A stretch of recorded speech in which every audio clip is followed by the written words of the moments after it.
Good day, students. In this lesson, we are going to study about heel and list, metacenter and metacentric height,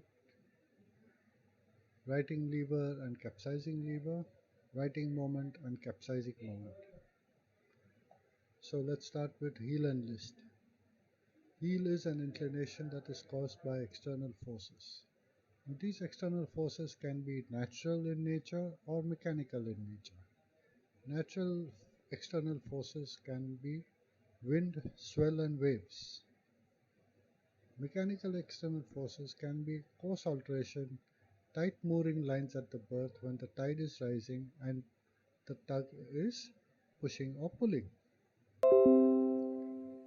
List, on the other hand, is also an inclination that is caused by internal forces due to unequal listing moments, which are caused by the distribution of weights on board between the port and starboard side. The weights can be cargo, ballast, bunkers, freshwater, stores, etc. 1,000 tons loaded on the port side versus 1,000 tons loaded on the starboard side does not guarantee that the ship will have no list. What matters most is the listing moments. So, if the listing moments are more towards the starboard than towards the port, the ship will list to starboard.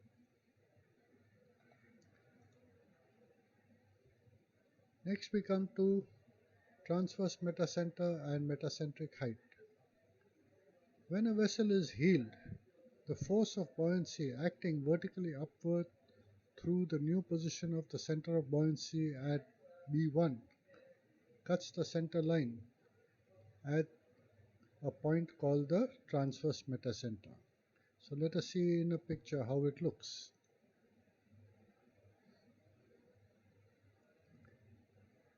Here you have a ship which has been heeled by some external force.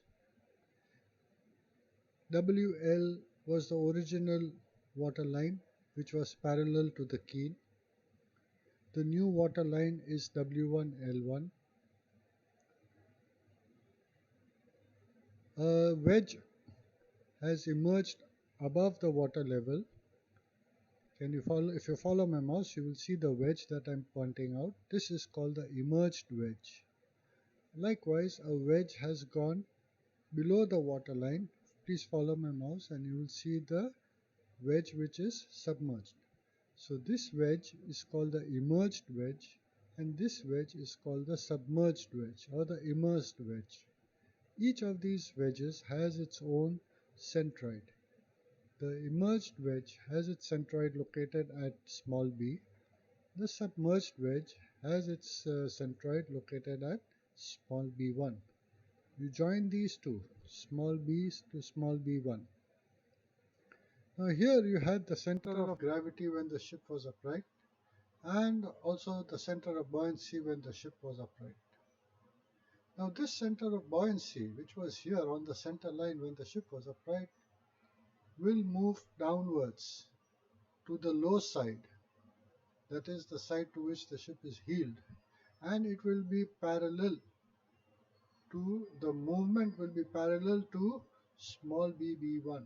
That is to say, capital BB1 is parallel to small bb1. So the center of buoyancy originally which was here, now let us say it moves to the center of buoyancy of this underwater volume, which is now located at capital B1. The displacement of the ship acts vertically down from the center of gravity of the ship. What acts vertically up from the center of buoyancy? The new location of the center of buoyancy is the force of buoyancy, FOB. This is equal to the displacement of the ship. So capital W is the displacement of the ship, that is acting vertically down, and exactly the same capital W, which is equal to the force of buoyancy, is acting vertically up from the new location of the center of buoyancy, that is at B1. Now, from the center of gravity, we drop a perpendicular to the force of buoyancy that is acting vertically up from the new location of center of buoyancy, that is meeting it at a point called Z. This angle here is a 90-degree angle because GZ is perpendicular to the force of buoyancy acting vertically up from the new center of buoyancy. Since this angle is a 90-degree angle, this force of buoyancy where it cuts is called, where it cuts the center line of the ship, where it cuts the center line of the ship that is passing through the point K, the keel. This point is called the Metacentre. This point is called the Metacentre and is denoted by the letter capital M. The angle that is generated here is angle theta, and if you take the sine of this angle, this is equal to Gz upon Gm. So sine theta is equal to Gz upon Gm, or in other words, Gz is equal to Gm times sine theta. You know the angle of heel, you know the Gm, you can find Gz. Now Gm, this height, this distance between G and M is called the metacentric height. Gm is the metacentric height. Gz is called the righting lever. Why is it called the righting lever? Is because it generates a righting moment, that is Gz into W. Okay, Gz into W creates a moment which will tend to bring the ship back to its upright condition. Please follow my mouse. Okay, it goes in the anti-clockwise. It generates a moment in the anti-clockwise direction. Oops, sorry. It generates a moment in the anti-clockwise direction to bring the ship back to its upright condition. That is why it is called the righting moment, and Gz is called the righting lever. Now we go to the next slide, which tells us that we have to find the metacentre of an upright ship. Your hydrostatic tables, which are located at the back of Captain Subramaniam's textbook as well as in InShip, are based on KB, BM, kg. Now these hydrostatic tables are calculated basis 4 criteria. One, they are based on hydrostatic draft, which we will come to later. They are based on considering that the ship is floating always in salt water. They are based on considering that the ship is always upright, that means it has no list, no heel. And they are based on considering that the ship has no trim, that is, the forward draft is equal to the after draft. In your hydrostatic tables, you will always find this value KB. There is a column in your hydrostatic tables which shows you the value of KB. Let's see if we have it here.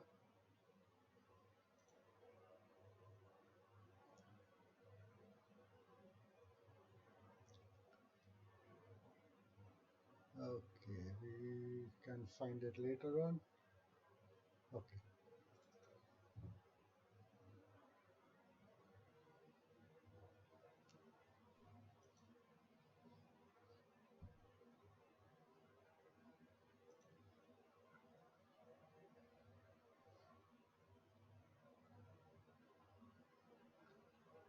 So in the meantime, let's continue. And the value of BM can be calculated by using this formula. CW is the water plane coefficient, capital B is the breadth of the ship, small d is the draft of the ship, and CB is the block coefficient of the ship. With this formula, you get the value of Bm. Having got Kb from your tables and Bm using this formula, we know the value of Km because Km is equal to Kb plus Bm. Let's see if we have the table yet.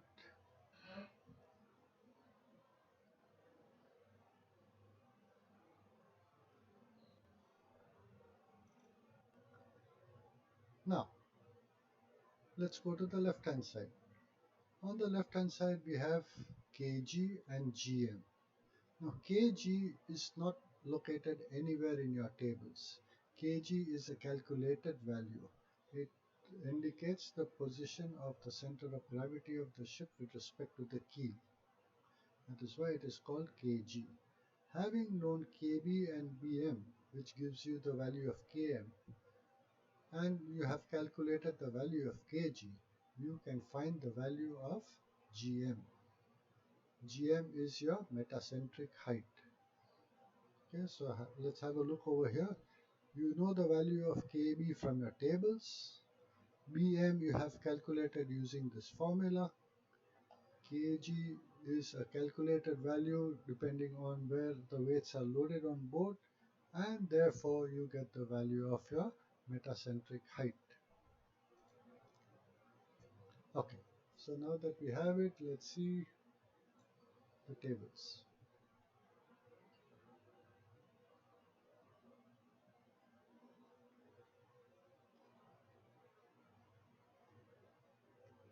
Here it is. VCB, the vertical center of buoyancy, that is also known as KB. So here you have an entire column versus your draft of the KB of the vessel.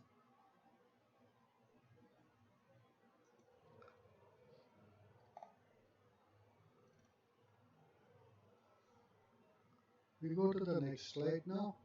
So the position of M is indicated by its height above the keel in meters, that is Km. Km increases as the angle of heel increases, and it will reach its maximum value at a certain angle of heel, after which it reduces as the angle of heel reduces. So let's see the next slide. On the y-axis you have the values of Km, and on the x-axis you have the angles of heel. Until 15 degrees of heel, the increase in Km is very slow and gradual.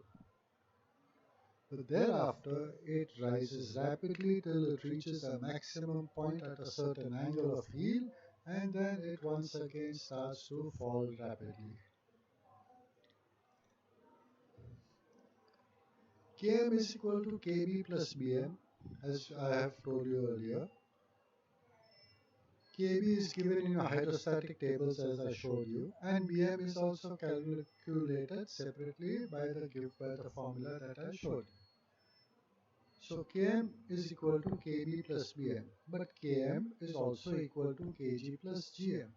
So once you know Kb plus Bm and you have calculated your Kg, you can find the value of Gm. Oh, as I showed you in the next slide that you have seen earlier, a few seconds ago, over small angles of heel, that is up to 15 degrees, the increase in Km is very small and can be considered to be constant. So this increase of Km is very small and is generally considered to be constant until 15 degrees of heel. Now we come to righting levers. We have studied this diagram before a few slides earlier. GZ is your righting lever, as I explained earlier also, and GZ into W gives you the righting moment, which tends to bring the ship back to its upright condition. It acts in an anti-clockwise direction in this picture. So GZ is the righting lever. Sin theta is equal to GZ upon GM. This angle is 90 degrees as I mentioned earlier. So sin theta is opposite side upon hypotenuse, that is GZ upon GM. In other words, GZ is equal to GM times sin theta. And the writing moment that is created is W into Gz, where Gz is equal to Gm sine theta. So finally we see that the writing moment is equal to displacement into Gm into sine of theta. Now here I would like to advise you students is that when we are correcting your answer sheets, we see a very common mistake. When you are, especially when you are asked about writing moment, you calculate this value Gm times sine theta and leave it at it as it is. You do not go one step further and multiply it by the displacement, which is the actual correct procedure for finding writing moment. So in effect you are losing marks by just calculating Gm times sine theta, which is actually the value of Gz. It is not the value of the writing moment. So here you lose a lot of marks when you do not multiply W by Gz. I hope with this advice you do not make this mistake in your exams.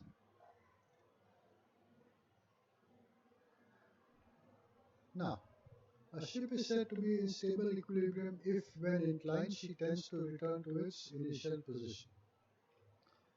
For this to occur, the center of gravity has to be below the metacenter. Only then will there be a righting moment to bring the ship back to its original upright condition.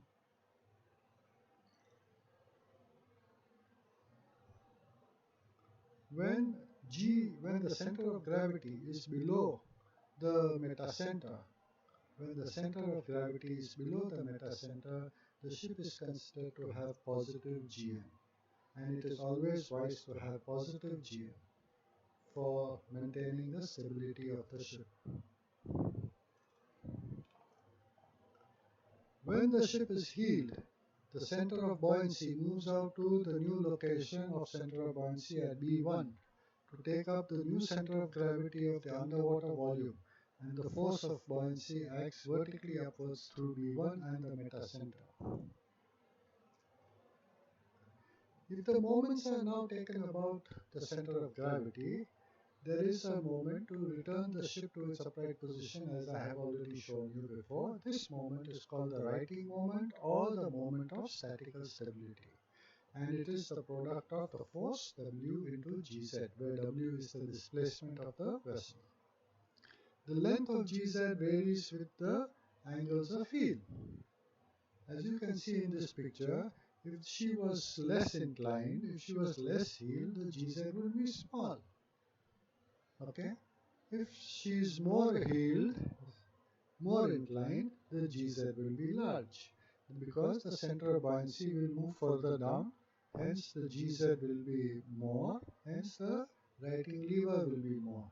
If the center of buoyancy is here, if she is heeled less, the center of buoyancy is here, the righting lever will be small, and because the angle of heel is small.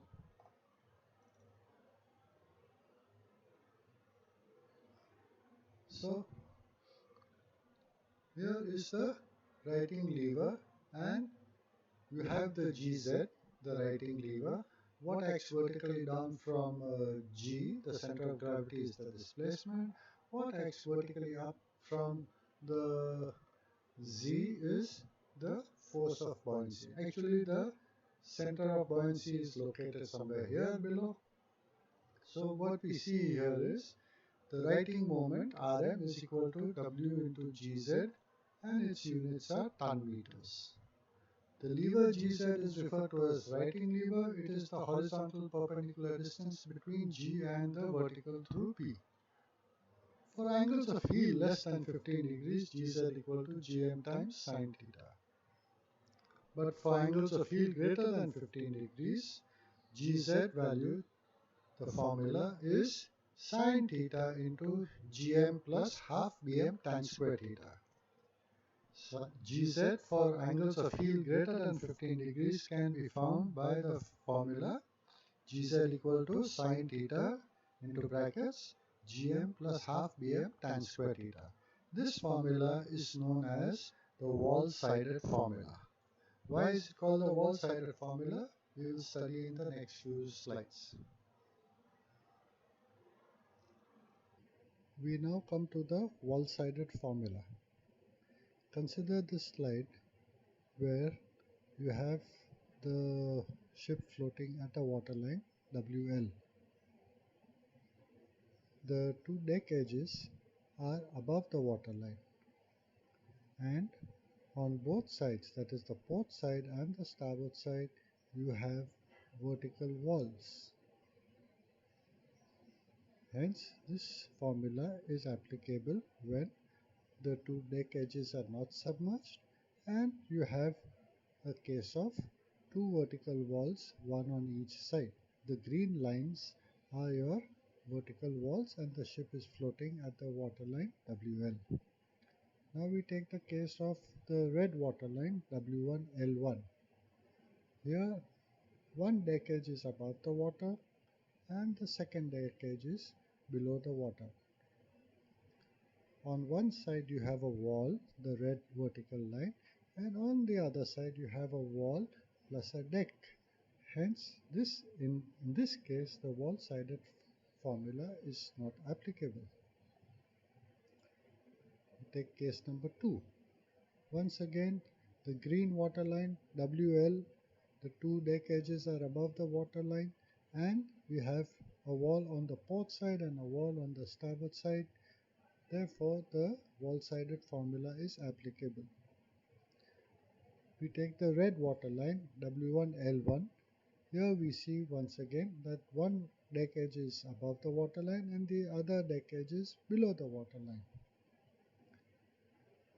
In this case, we have a deck on the bottom, the keel, and on the starboard side we have a wall plus the deck on the top. Hence, nothing is really parallel. We have to disregard the wall-sided formula in this case, as it is not applicable. In the third case, we have the green water line WL.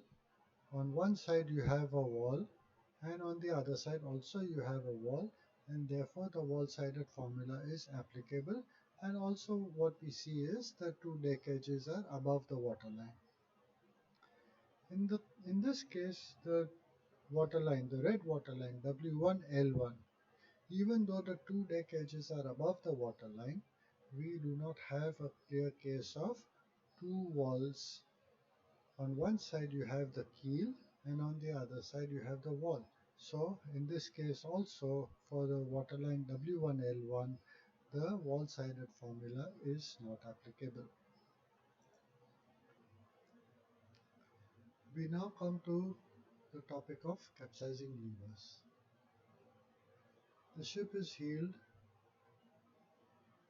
and we have the center of buoyancy moves out towards the low side, but it does not move out so far out so as to go beyond the displacement of the vessel acting vertically down from the center of gravity. It falls short and it is at the new location at B1. From this location, the new location of the center of buoyancy, the force of buoyancy acts vertically up. Where it cuts the center line is called the metacenter, as we have studied before. From the center of gravity, the displacement acts vertically down, capital W, and from the center of buoyancy, capital B1, acts vertically up is the force of buoyancy, which is also equal to the displacement of the ship.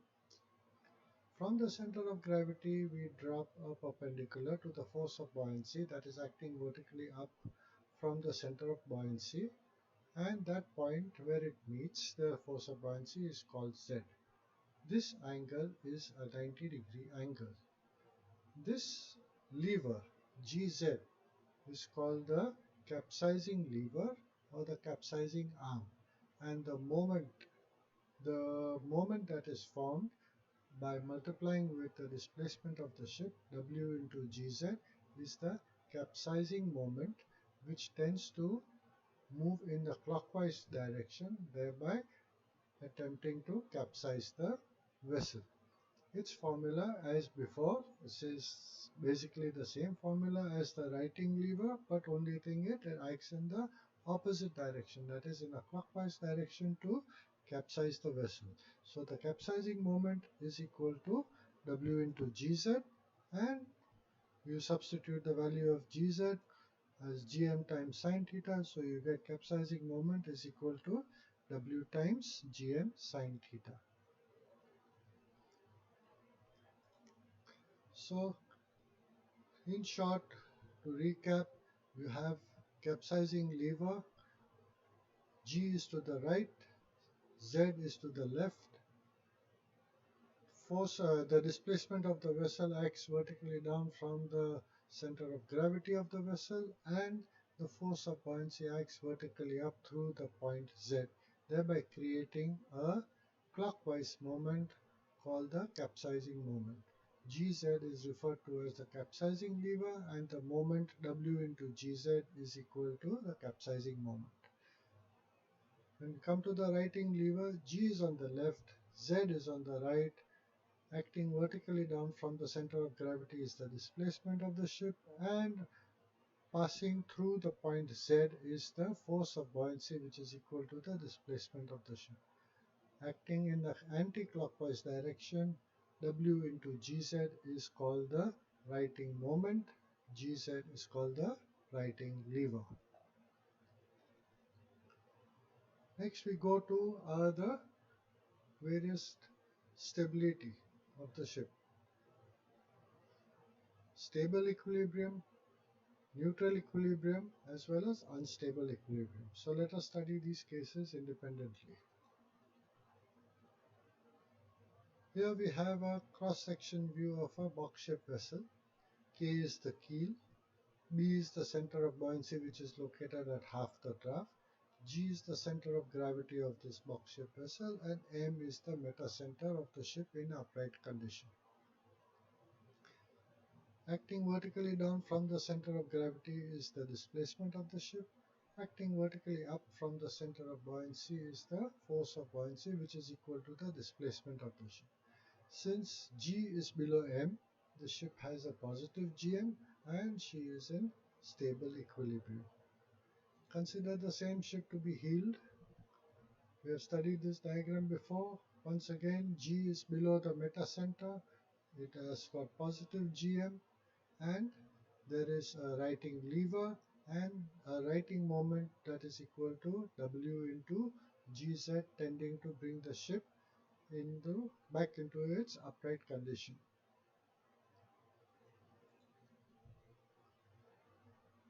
When it comes to neutral equilibrium, G and M are at the same point. So let us study the next slide.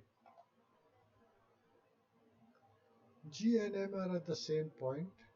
Acting vertically down through the center of gravity is the displacement. Center of buoyancy is located at half the draft. Acting vertically up through the center of buoyancy is the force of buoyancy equal to the displacement of the ship. In this case, GM is equal to 0, and also the righting lever is equal to 0. This is the condition for, this condition is called neutral equilibrium. Consider the ship heeled now. G and M, the center of gravity and the metacenter are together. Force of buoyancy, the center of buoyancy is now directly below G and M, and what is acting vertically up from the new location of the center of buoyancy is the force of buoyancy equal to the displacement of the ship. The displacement of the ship is acting vertically down through the center of gravity of the ship. Here the GM is equal to 0 as well as GZ is equal to 0. There is no righting lever in this case either. Now we go to the next stability criteria, and that is called unstable equilibrium. Here in this picture we have a box-shaped vessel. G is the center of gravity, B is the center of buoyancy, which is located at half the draft, M is the metacenter. Acting vertically down from the center of gravity is the displacement of the ship, and acting vertically up from the center of buoyancy is the force of buoyancy, which is equal to the displacement of the ship. Since G is above M, or you can say M is below G, the ship has got negative GM, and this is considered to be, ship is considered to be unstable. Consider the ship in a heeled condition. We have studied this diagram before. B, the center of buoyancy has moved down towards B1, and since it has not gone beyond the center of gravity of the ship, it has generated a capsizing lever, which in turn has generated a capsizing moment, W into Gz. Gz is equal to Gm times sine theta. So this tends to capsize the vessel. The moment acts in the clockwise direction, trying to capsize the vessel. Just to recap, when G is below M, we have positive Gm, and the lever Gz is the righting lever. The ship is then said to be in stable equilibrium. When G and M are at the same point, Gm and Gz equals 0. The ship is in neutral equilibrium. When G is above M, we have negative Gm, and the lever Gz is the capsizing lever. The ship is then said to be in unstable equilibrium. We now come to the IMO stability criteria. IMO stability criteria, one of them states that the initial GM, or the metacentric height on arrival at the destination port berth, should not be less than 0.15 meters. At the departure port, when calculating the initial GM at the arrival port, you have to assume that all tanks containing ballast, fuel, diesel, lube oil, fresh water are slack. This is a worst case scenario, and hence this criteria has to be used in calculating the arrival port GM. So if you are loading or if you are departing from your load port or discharge port, that is say port A, and going to port B, which can be a couple of hours or a couple of days or a couple of weeks away, you have to consider all your tanks to be slack, irrespective of whatever they are at the current moment. Secondly, you also have to consider the amount of fuel, oil, lube oil, etc. that you are going to consume on the voyage. And you have to work out at the time of departure from your load port or your discharge port what will be the GM on arrival at your destination port, berth, anchorage, alongside. It should not be less than 0.15 meters. This will guarantee a sufficient amount of positive GM so that in case there is any loss of GM, you do not suffer an unstable equilibrium condition. You go to the next slide and you see this picture is taken from MV Hinship, and it gives you various criteria, 6 different criteria: Alpha, Bravo, Charlie, X-ray, Echo, and Foxtrot. For in your syllabus, we are concerned about criteria Foxtrot, which says that initial GM to be not less than 0.15 meters. With this, we come to the end of this lecture, and thank you very much for your patience. I hope you have understood the things that I have explained. You can give me a thumbs up, share, as well as please subscribe to my channel. Thank you very much, students. Have a good day. Goodbye.